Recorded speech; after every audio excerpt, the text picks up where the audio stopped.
What's going on, guys? It's Danny Ives here with my main man Tony P, shooting another video for whitebeltbjj.com and ivyleaguemma.com. What we're going to talk about today is one of the crappiest things that you can have happen to you, and that's to get flattened out and stuck in half guard when you're on bottom. I hate getting flattened out. I hate being stuck where I can't move. Call it claustrophobia, call it whatever you want. I don't like it. But there are techniques that can help you get out of these positions when you're stuck there. Obviously, the easiest thing for me to say would be don't get stuck flat like that, okay? But when it happens, we do have options, okay? And one technique that I showed this a while back. I love this technique. I learned this way back in the day from a guy named Ricardo Almeida, a really well-known BJJ black belt, UFC guy, and I never forgot it. And I call it the lifesaver. So Tony gets me in half guard. He's on top, he gets me in my half guard, and he gets under my arm, gets what we call the sweetheart grip or the underhook, and flattens me out. There's not a whole lot I can do, okay? And I don't want him to pass my guard and get into side control. So my options are limited here. This is when, you want to start thinking, okay, instead of trying to sweep him, can we get back to guard? Can we rewind a little bit and get back to a better position? Yes, we can, okay? So from here, I want to protect my arm that's on the outside so I don't get caught in paintbrushes or things like that, because that can very much happen to you.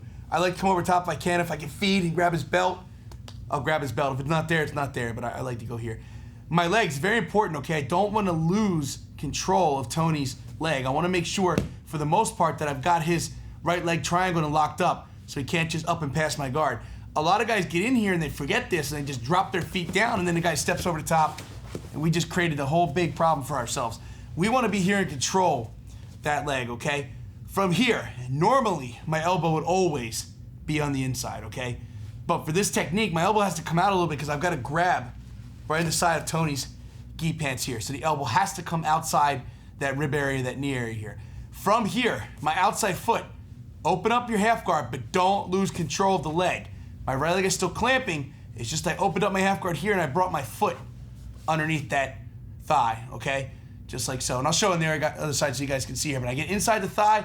From here, if I have a lot of trouble getting inside the thigh, if you're not really flexible or you have really long legs, you can put your foot on the floor, scoot your hips back a little bit, and make a little bit more space to get that foot on the inside. Then I want to get my hips back underneath Tony as much as I can.